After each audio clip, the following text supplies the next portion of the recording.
안녕하세요. 미래를 설계하라 경제잡학사전 진행의 정소희입니다. 오늘은 유예빈, 박세아, 이라운 아나운서와 함께합니다. 안녕하세요.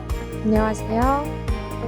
네, 간밤 뉴욕 증시는 금리 인하라는 좋은 재료가 들어와 주면서 상승세를 탔는데요.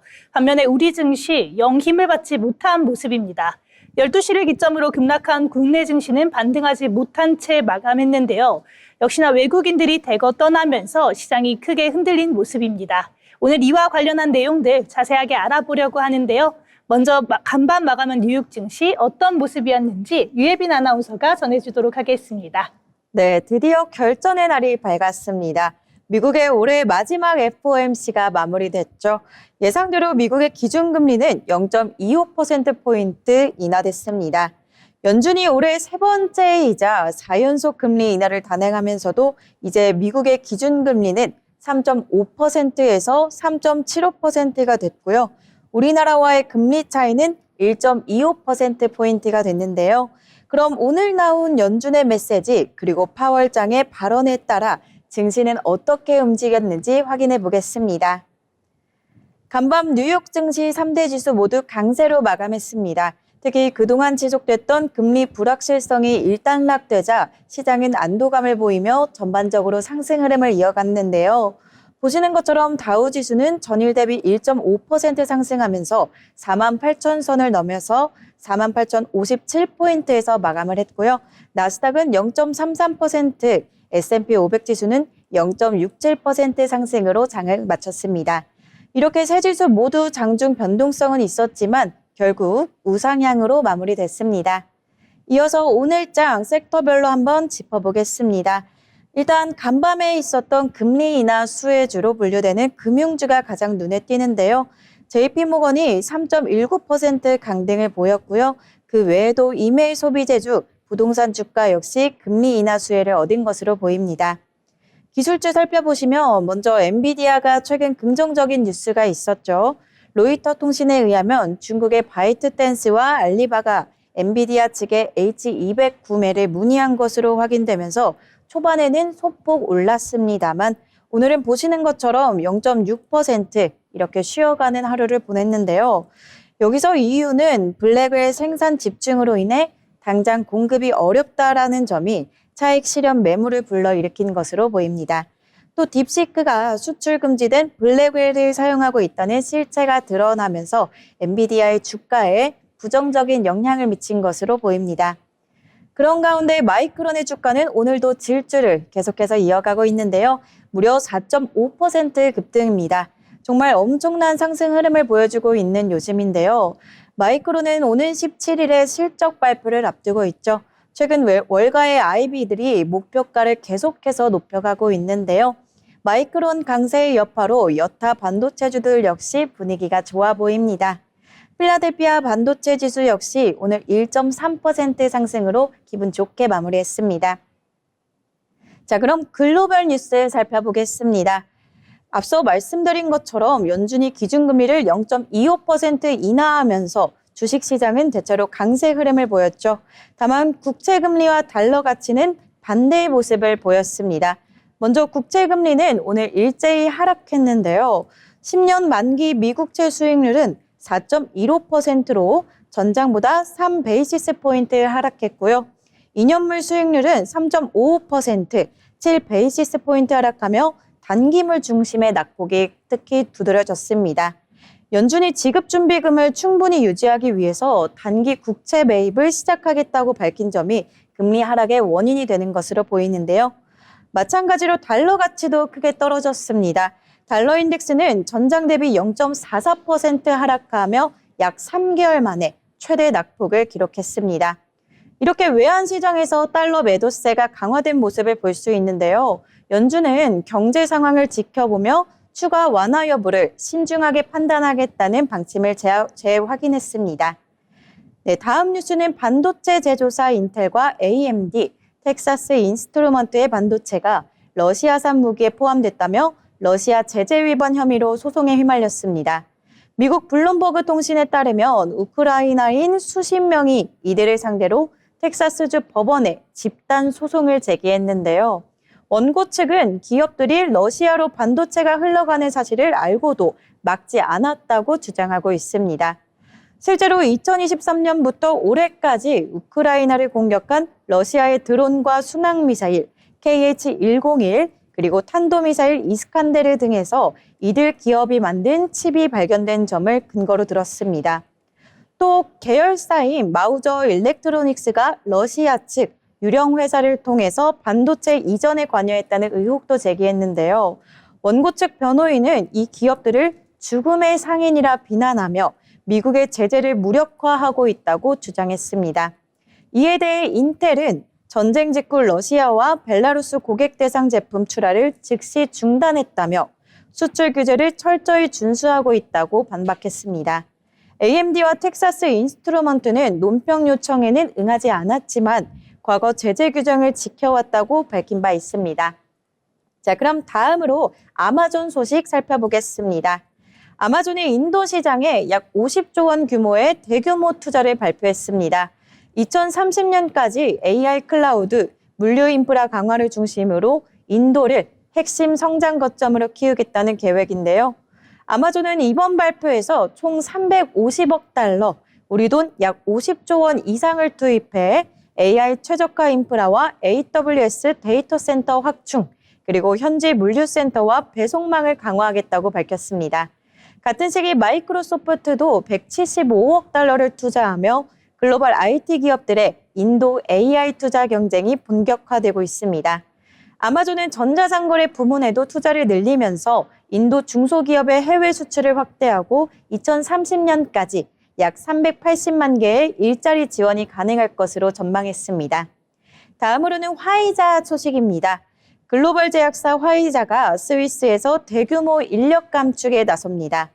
블룸버그 통신에 따르면 화이자는 현재 약 300명 규모의 스위스 인력을 올해 말까지 70명 수준으로 줄일 계획이라고 보도했는데요.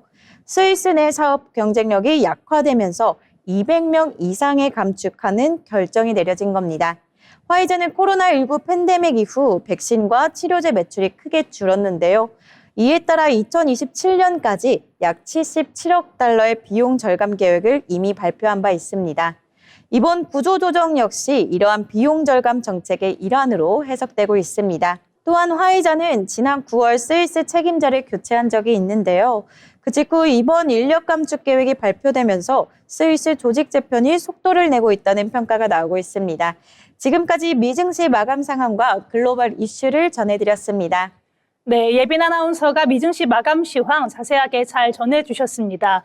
이 연준의 금리 인하라는 좋은 재료가 있었기 때문에 오늘 뉴욕 증시 좋은 분위기 속에서 마감됐는데요. 다만 파월 의장이 기준금리가 중립금리로 추정되는 범위 안에 있다 이렇게 이야기했기 때문에 이 부분은 향후 금리 인하의 시기를 늦추거나 아예 중단할 수도 있다라는 해석도 나오고 있으니까요. 이 부분은 참고해서 투자에 유의하시면 좋겠습니다.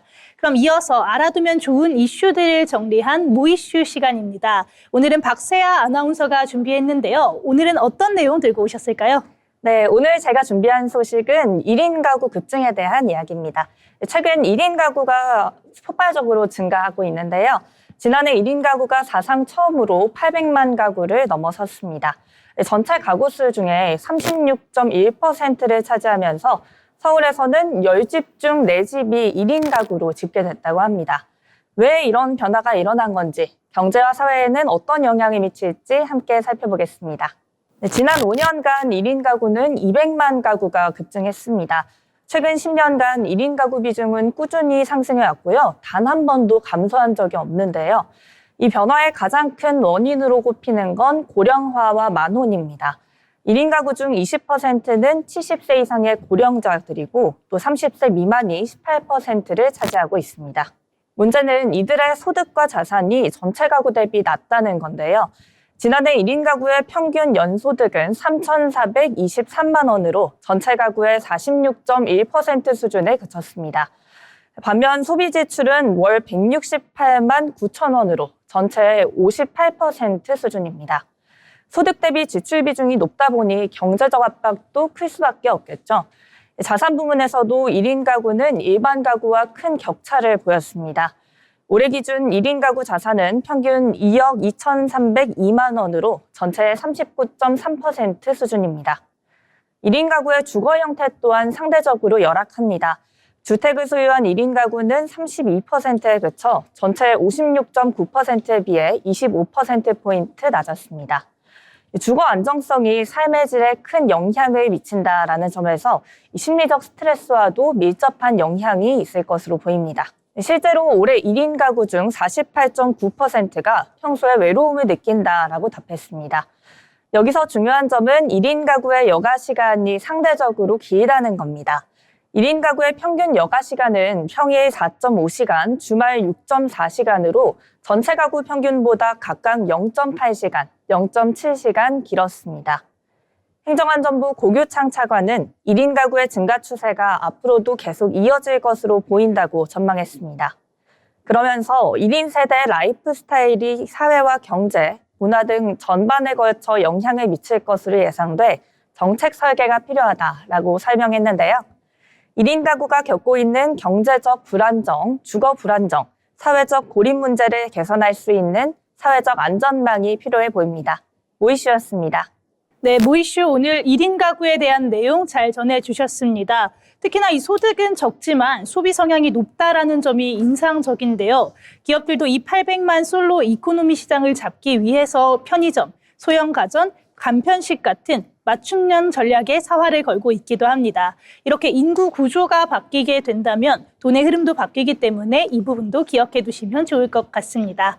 그럼 이어서 오늘 유예빈, 박세아 아나운서와 함께 오늘 장에서 이슈가 되었던 뉴스들 함께 알아보도록 하겠습니다. 먼저 예빈 아나운서, 오늘은 어떤 뉴스 가져오셨을까요? 네, 연초부터 이어진 먹거리 물가 불안이 좀처럼 가라앉지 않으면서 최근 정부가 식품업계 가격 설정에 대한 불편한 기색을 드러냈었는데요. 남들이 올리니 우리도 올리자라는 식의 가격 책정 아니냐는 지적이 잇따랐고요. 이 문제가 담합 때문이라는 가능성까지 제기되면서 의혹이 확산되고 있습니다. 특히 빵값은 지난 3월부터 8개월 연속 6%대 상승률을 보이면서 이른바 빵플레이션이 장기화되고 있는데요. 이런 가운데 밀가루 가격 담합 의혹을 두고 공정거래위원회가 제분업체들에 대한 강제조사, 즉 압수수색에 착수했습니다.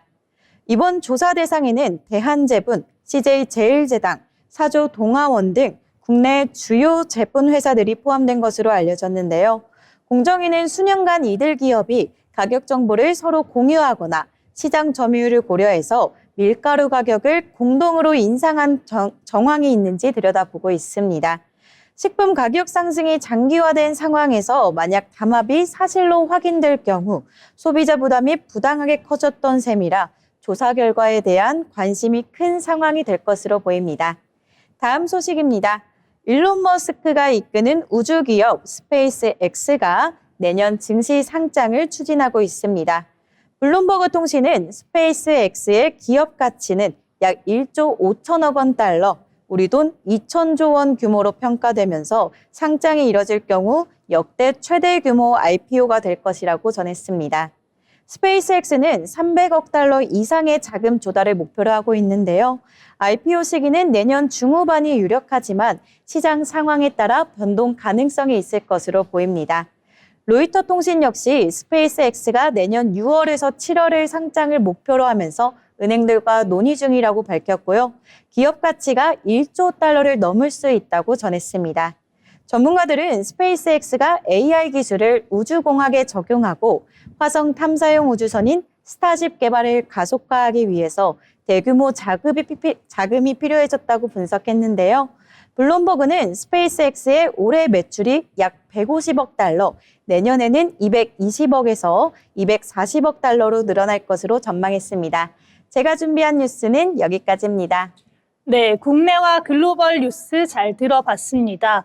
앞서 말씀해 주신 것처럼 밀가루 제분 기업들의 담합이 사실일 경우 이렇게 배를 불린 게 사실이라면 고물가에 신음하고 있는 이 서민들에게는 정말 허탈한 소식이 아닐 수가 없을 것 같습니다.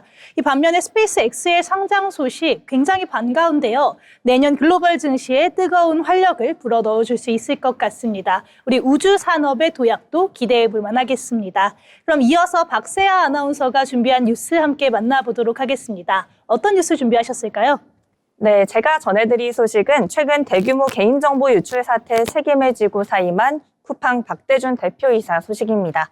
자세한 내용 화면과 함께 보시겠습니다.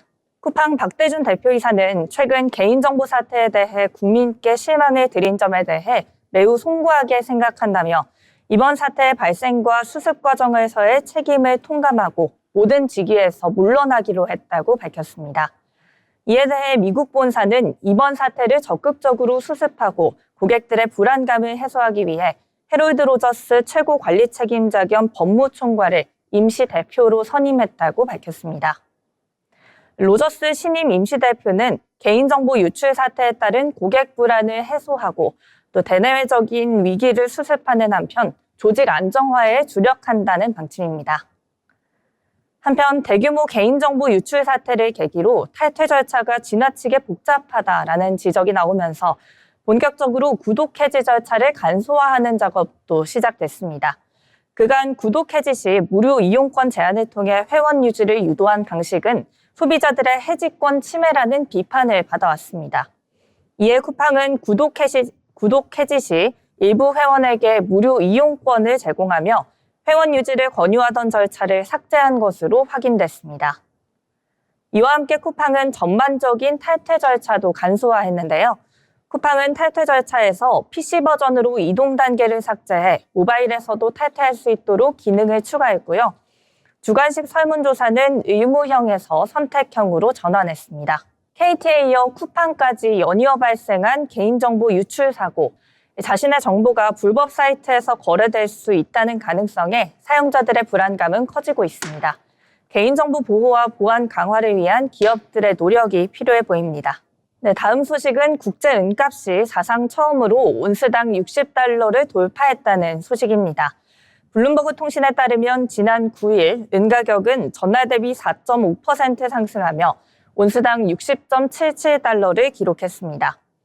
은 가격이 이처럼 최고가 행진을 하는 건 최근 50년 사이 현재를 포함해 세 번째입니다.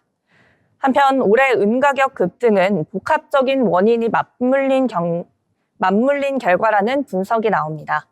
최근 10년 사이 중남미 지역을 중심으로 은광산의 생산량이 줄면서 공급난은 계속되고 있는 가운데 세계 최대 은 소비국인 인도에서의 수요가 급증했습니다. 인도는 보석, 장신구, 식기 등 실수요뿐만 아니라 투자 수요까지 많은데요. 그래서 매년 4,000톤의 은을 소비하는 국가입니다. 전기차, 인공지능, 태양광 등 첨단 제조업에서 은 사용이 확대된 것도 가격 상승의 주 요인으로 꼽히고 있습니다. 현재 전기차 한 대에 들어가는 은의 양은 25에서 50g으로 추정되며 AI 서버, 반도체, 배터리, 태양광 패널 등에도 은은 필수 소재로 사용되고 있습니다. 전문가들은 은이 향후 기술 발전과 산업 변화에 따라 그 가치가 계속해서 상승할 것이라고 예상하고 있습니다. 다만 골드만삭스 분석가들은 은은 금과 달리 중앙은행의 공식 준비 자산이 아니고 시장 규모가 상대적으로 작아 투자자 흐름 변화에 민감하다며 최근 급등 랠리 이후에는 산업 수요 둔화나 유동성 위축 등의 요인으로 단기 조정이나 숨고르기가 나타날 가능성이 있다고 경고했습니다. 지금까지 뉴스 브리핑이었습니다. 네, 뉴스 잘 전해주셨습니다. 특히나 이 은값이 60달러를 뚫었다는 뉴스가 투자자들한테는 신경이 쓰이는 소식일 수밖에 없을 것 같은데요.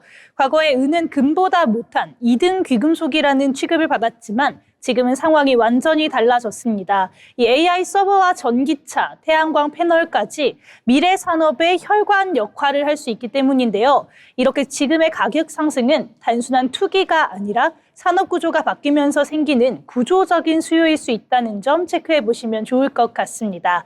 네, 이렇게 오늘 주목해 볼 만한 뉴스들 함께 살펴봤습니다. 아울러 본 방송에서 제공하는 정보는 투자 판단을 위한 조언일 뿐 해당 종목 가치의 상승 또는 하락에 영향을 주지 않습니다.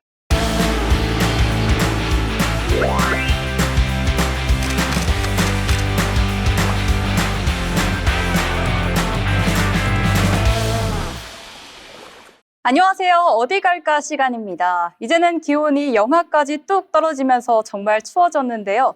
하지만 이런 겨울에도 여행을 포기할 수는 없잖아요. 그래서 오늘은 겨울 감성 가득한 여행지를 소개해드리도록 하겠습니다. 네, 오늘 어디 갈까에서 준비한 여행지는요, 바로 경주 황리단길입니다.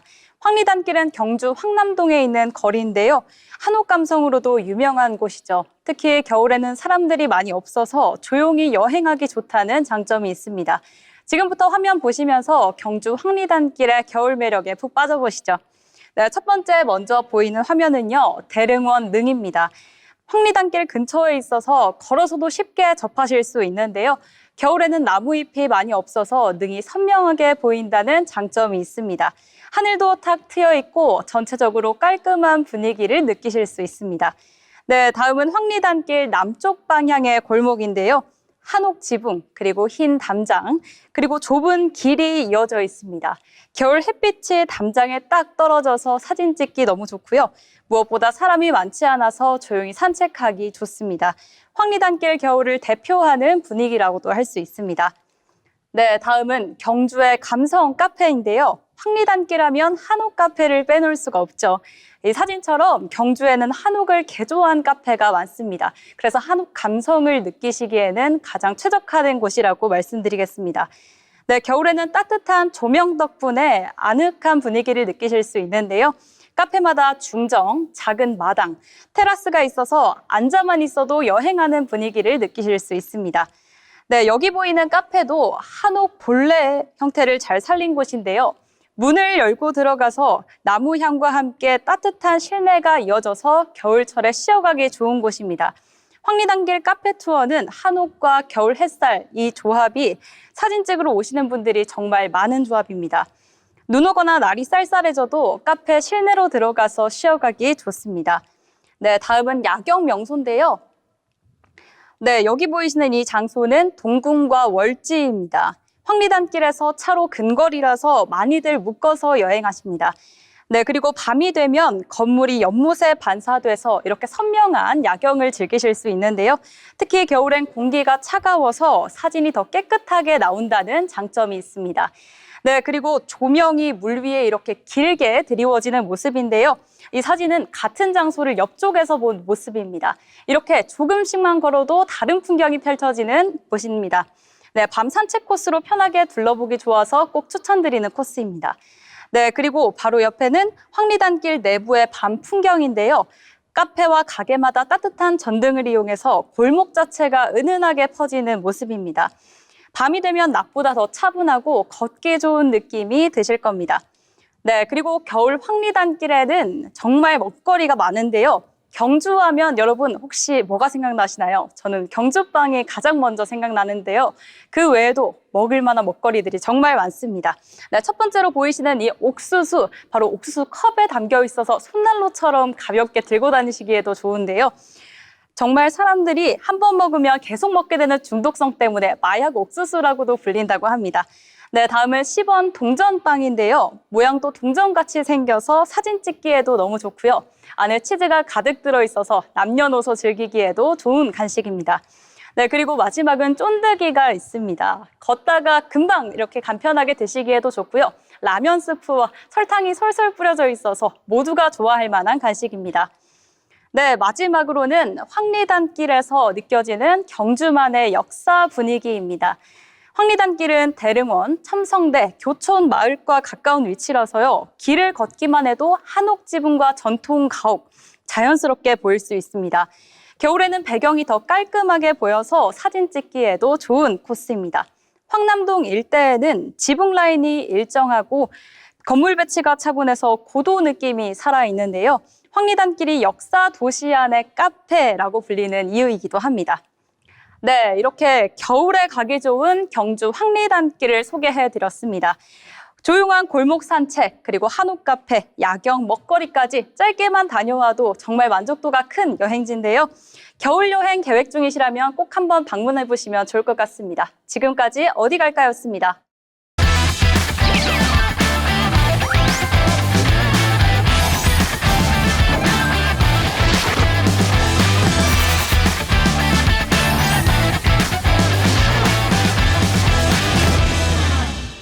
네, 이번 시간은 투자의 고수가 되고 싶은 아나운서들이 모여 주식 이야기, 경제 이야기 나눠보는 돈의 맛 시간입니다.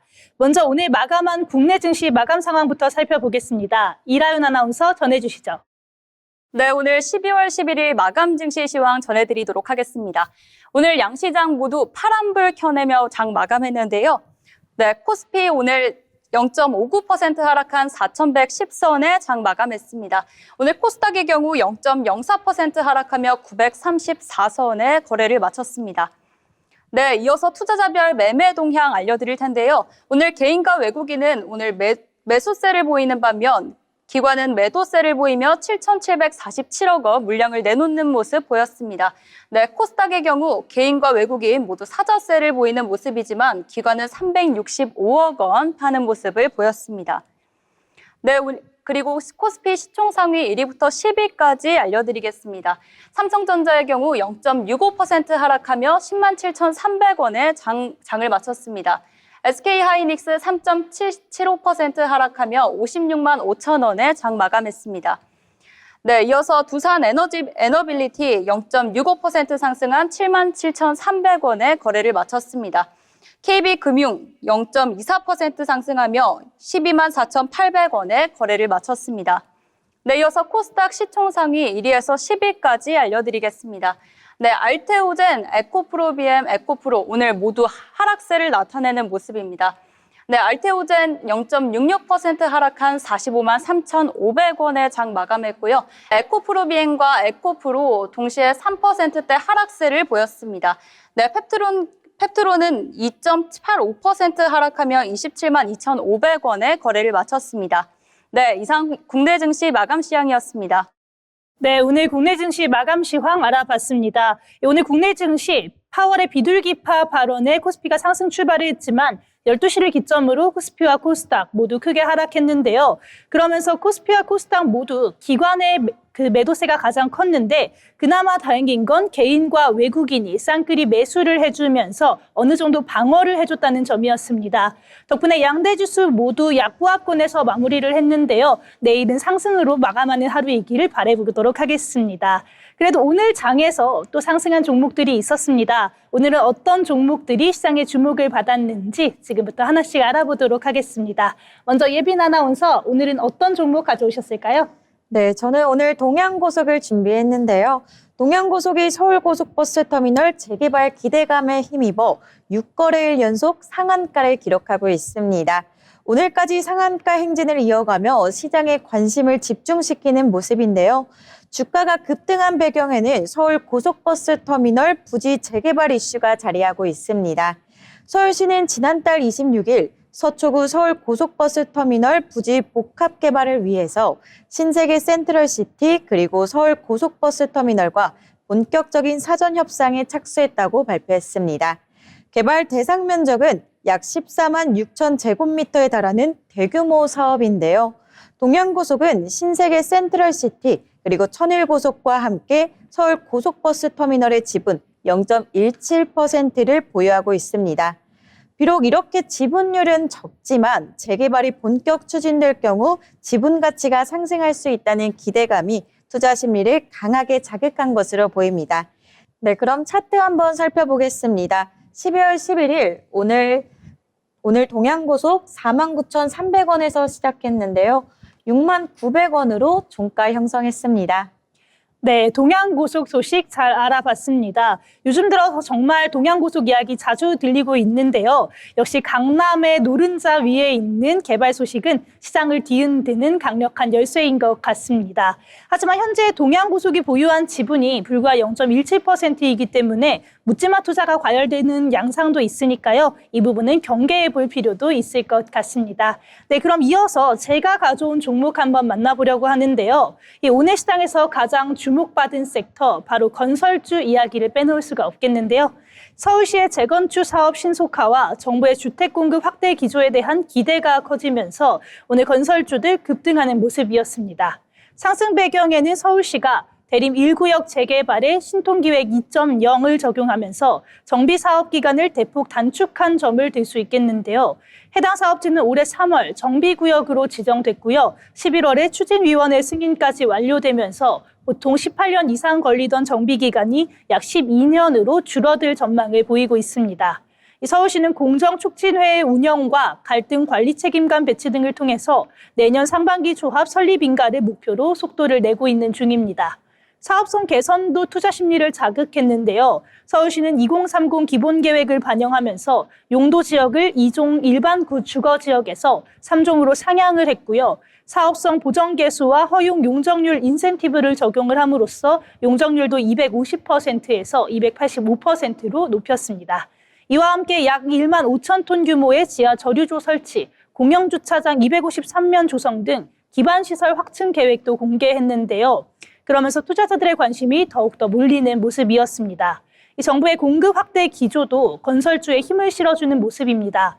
국토교통부와 서울시는 용산 정비창 주택 공급 물량을 기존 6천 가구에서 1만 가구 이상으로 확대하는 방안을 협의 중입니다. 김윤덕 국토부 장관은 전날 국회에서 공급 확대 필요성에는 공감하지만 시행 시기 지연 없이 가능한 물량을 확보하는 데 초점을 맞추고 있다고 전했고요. 국토부도 주택 공급 속도전에 나서고 있습니다. 김익탁 국토부 1차관은 최근 주택시장 공급 대책 점검회의를 열고 택지, 도심 공급, 여건 개선, 시장 관리 등 4개 분야 33개 과제 이행 상황을 점검했는데요. 국토부는 격주 점검 체제를 가동해 공급 차질을 최소화하겠다는 방침입니다. 오세훈 서울시장은 정비사업 현장의 어려움을 해소해 주택을 더 많이, 더 빠르게 공급하겠다면서 정부 규제와 관련한 현장 의견을 적극적으로 전달하겠다고 밝혔습니다. 이렇게 재건축 속도전과 대규모 공급 확대 논의가 맞물리면서 당분간은 건설주 전반에 정책 모멘텀이 이어질 가능성이 크다라는 분석이 함께 나오고 있습니다. 그러면서 오늘 상지건설을 포함해서 KD, 일성건설 등 중소형 건설주들이 강세를 보인 하루였습니다. 네, 이렇게 건설주 내용 함께 알아봤고요. 다음 특징주도 알아보도록 하겠습니다. 세아 아나운서, 이번엔 어떤 종목을 들고 오셨나요? 네, 제가 준비한 특징주는 LG이노텍입니다. LG이노텍이 11일 장 초반 3%대 강세로 출발했습니다. 아이폰 17의 판매량이 빠르게 늘면서 이 4분기 실적 개선 기대감이 투자 심리를 자극한 것으로 보이는데요. 11일 오전 9시 35분 기준 LG이노텍은 전거래일 대비 3.2% 오른 29만 8,250원에 거래되면서 강세 흐름을 보이고 있습니다. 오늘 개장 전부터 증권가에선 아이폰 17 판매량 증가로 LG이노텍 카메라 모듈 수요가 확대될 것이라는 분석이 잇따랐습니다. 박상현 한국투자증권 연구원은 아이폰 17이 전작 대비 큰 외형 변화는 없지만 중국 채널의 공격적인 마케팅과 교체 주기 도래의 영향으로 9에서 10월 누적 판매량이 전년 대비 18% 증가했다고 설명했습니다. 이로 인해 LG이노텍의 카메라 모듈 출하량 증가가 4분기 실적 개선으로 이어질 것이라고 전망했는데요. LG이노텍의 올해 4분기 연결 기준 매출액은 7조 8,463억 원, 영업이익은 3,993억 원으로 예상됩니다. 이는 전년 동기 대비 각각 46.1%, 96% 성장한 수치입니다. 한편 LG이노텍은 아이폰 카메라 모듈뿐만 아니라 AI 반도체용 패키지 기판 등 미래 성장 분야에서 수요도 늘고 있습니다. 그래서 하반기 실적 개선 기대감이 더욱 커지고 있는 상황입니다. 네, 그럼 차트 한번 함께 보시죠. 네, 12월 11일 LG이노텍 29만 1,000원으로 0.34% 상승한 상태에서 출발했습니다. 그리고 장중 3.28%까지 상승하면서 29만 9,500원까지 올랐다가 종가 29만 5,500원으로 마무리했습니다.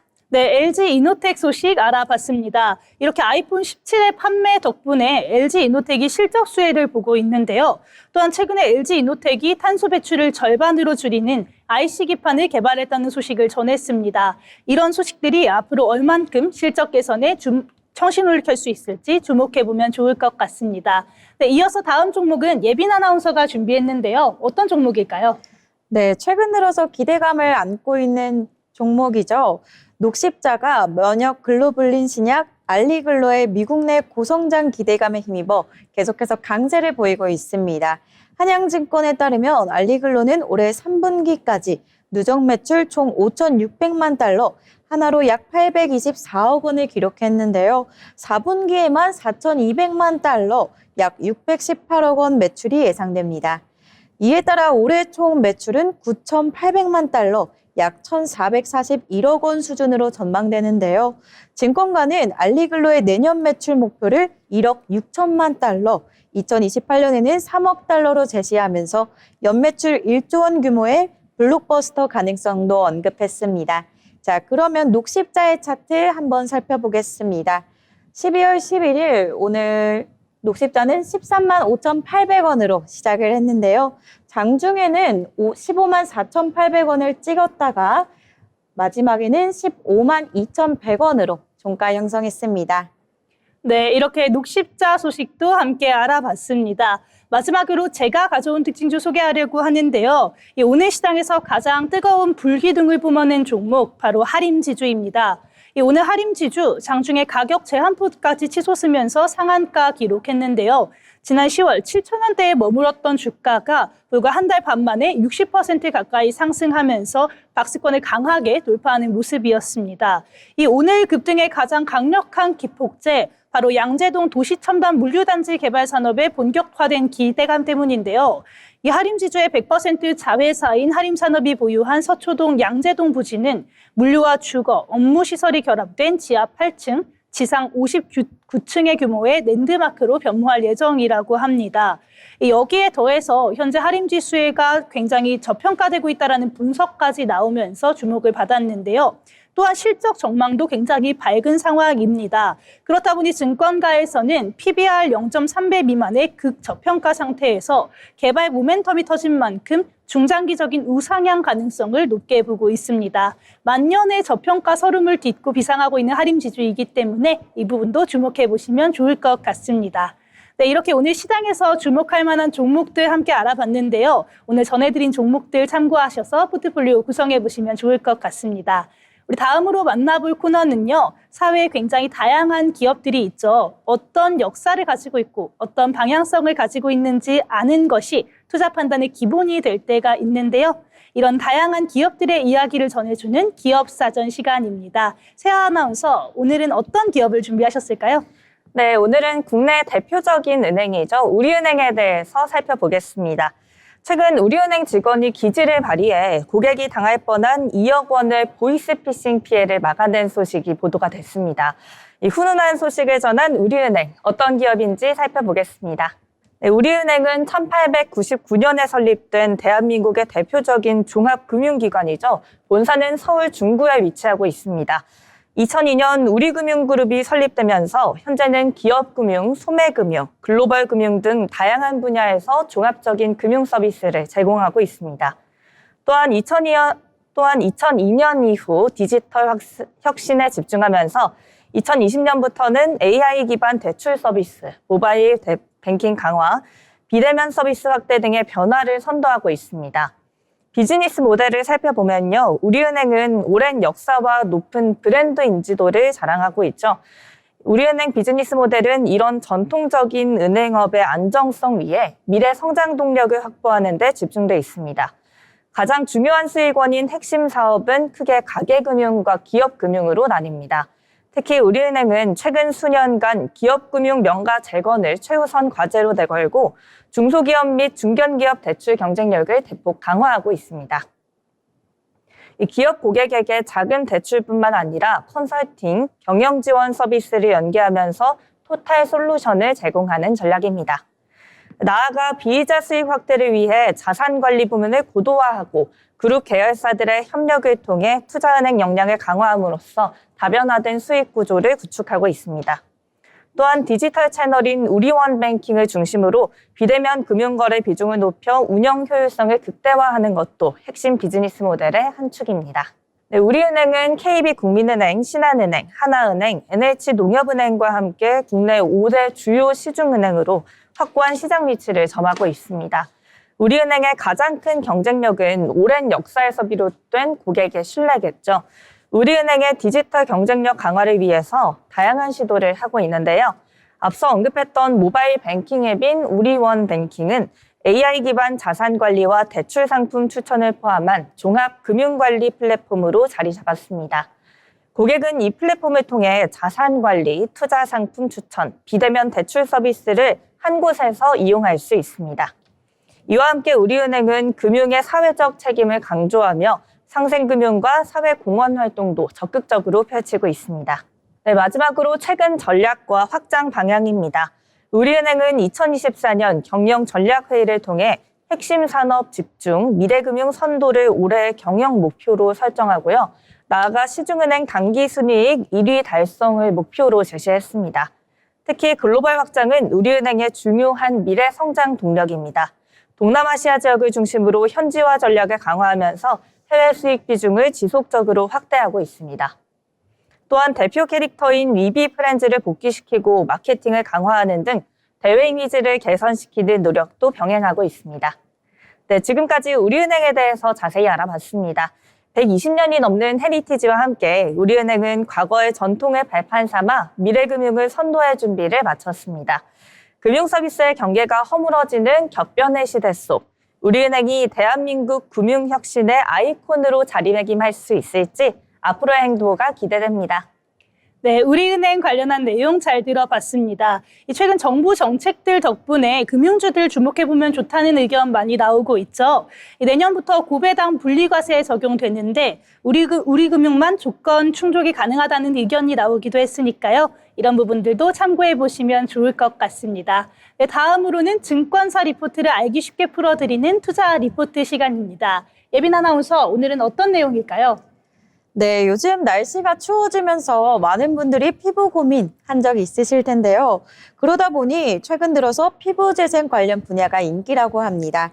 그중 가장 유명세를 타고 있는 종목이죠. 오늘은 파마리서치를 분석해 보겠습니다. 파마리서치는 2001년 강릉에서 출발한 기업인데요. 처음에는 의료 현장에서 쓰이는 치료 재료를 수입하는 작은 업체였습니다. 그러다 보니 환자의 상처 회복과 피부 재생에 도움이 되는 제품에 대한 필요성을 크게 느꼈다고 하는데요. 그러다 보니 직접 재생 기술을 개발해보자라는 연구 방향으로 전환하게 됩니다. 그 결과 지금의 대표 브랜드인 리쥬란이 탄생하게 된 건데요. 제가 준비한 LS증권 리포트를 보시면 먼저 제목이 눈에 띕니다. 리쥬란은 이미 미국에서 성과를 내고 있다. 리쥬란은 이미 해외에서 폭발적인 인기를 끌고 있다는 건데요. 그럼 왜 해외에서 이렇게 인기가 많은 걸까요? 먼저 젠지 중심의 피부 트렌드에 부합한 결과라고 볼 수 있겠습니다. 요즘 뷰티 트렌드를 보면 옛날의 인위적인 아름다움보다는 자연스러움, 그리고 본연의 피부력을 더 중요하게 생각하는데요. 특히 광채나 피부 장벽을 중심으로 본연의 피부 자체를 변화시켜주는 시술이 주목받고 있습니다. 또 요즘 세대가 가장 많이 쓰는 SNS죠. 틱톡이나 인스타 같은 숏폼 플랫폼에서도 이런 자연스러운 개선을 보여주는 콘텐츠가 빠르게 확산되면서 리쥬란의 재생 콘셉트과 정확하게 맞아떨어진 겁니다. 특히 구글 트렌드를 보시면 미국 소비자들이 리쥬란 검색량을 하면서 계단식으로 꾸준하게 증가하고 있는데요. 지금 이 그래프를 보시면 소비자들이 지속적으로 검색을 하고 실제 구매나 시술까지 이어지고 있다는 걸 볼 수 있습니다. 또 증가 지역을 보면 하와이나 캘리포니아, 뉴욕처럼 에스테틱 소비가 활발한 지역 중심으로 확산되고 있다는 점도 눈여겨볼 만한데요. 즉 리쥬란은 이제 미국 시장에서 한국에서 온 새로운 브랜드가 아니라 현지 메디컬이나 뷰티 시장 안에서 자연스럽게 자리를 잡는 역할을 하고 있다는 뜻입니다. 두 번째로는 의학적 신뢰도가 높다는 점인데요. PDRN 성분은 이미 의료시술에서 널리 쓰여온 재생 성분이라 해외 전문의들의 신뢰도가 굉장히 높다고 합니다. 그래서 미국에서는 의학 시장에서 먼저 인지도가 쌓이고 그 연장선에서 소비자 시장이 커지는 구조가 만들어졌다고 하는데요. 실제로 미국 검색어를 보면 리쥬란 인젝션, PDRN 세럼 등 이런 시술형 키워드가 동시에 증가하고 있다는 게 확인됩니다. 자, 그럼 이제 이런 관심이 실제 매출로 어떻게 이어지는지 미국과 유럽 데이터를 이어서 살펴보겠습니다. 먼저 미국 시장부터 보겠습니다. 미국 B2B와 B2C가 얼마나 빠르게 성장하고 있는지 한눈에 보이는데요. 미국 B2B 매출은 2025년 3분기에는 96억 원, 전년 대비 975% 증가고요. 순이익은 5,000% 넘게 증가했습니다. B2C도 마찬가지인데요. 아마존이나 틱톡을 중심으로 매출이 91억 원, 전년 대비 249% 증가했습니다. 자, 그럼 유럽 시장도 함께 살펴보겠습니다. 유럽은 2025년 4분기부터 초도 출하가 시작됐는데요. 2026년에는 20개국 이상으로 확장될 예정입니다. 그림에서 보시는 것처럼 2026년 의료기기 수출은 48%, 화장품 수출은 49% 성장이 예상됩니다. 자, 그럼 이제 B2B와 B2C 구조를 간단하게 설명해 드리겠습니다. B2B는 병원이나 클리닉과 메드스파 유통망인데요. 단가가 높고 재방문이 많아 매출 안정성이 좋다는 장점이 있고요. B2C는 아마존이나 틱톡 같은 일반 소비자 시장으로 SNS 확산에 따라 매출 속도가 굉장히 다릅니다. 의사 시장에서 먼저 신뢰를 얻고 이 부분이 소비자 시장으로 이어지고 또 소비자 시장에서 인지도가 높아지면서 다시 시술 수요로 연결되는 이런 쌍방향 성장 구조가 파마리서치의 가장 큰 장점입니다. 자, 그럼 이제 파마리서치의 실적을 조금 더 구체적으로 살펴보겠습니다. LS 리포트를 보시면 2026년 매출은 6,381억 원, 영업이익은 2,966억 원이고요. 영업이익률은 43%로 전망되고 있습니다. 순이익도 2,463억 원까지 증가할 것으로 보이는데요. 밸류에이션을 살펴보면 현재 PER 약 18배 수준으로 글로벌 1위 경쟁사죠. 갈더마 대비 약 50% 할인된 상태입니다. 그래서 리포트에서는 목표 주가를 70만 원으로 제시한 상황이고요. 상승 여력은 약 67%로 추정하고 있습니다. 이렇게 앞으로 미국과 유럽에서의 성장이 본격적으로 반영되는 2026년은 파마리서치에게 중요한 전환점이 될 것 같습니다. 지금까지 파마리서치에 대해 알아봤습니다.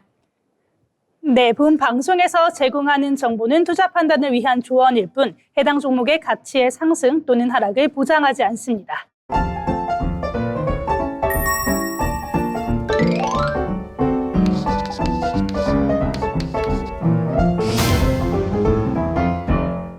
네, 오늘 장을 한 줄로 평가해보는 한 줄평 시간 가져보려고 하는데요. 우리 예빈 아나운서 어떻게 이야기하면 좋을까요? 네, 저는 오늘 한치 앞도 모르는 하루였던 것 같습니다.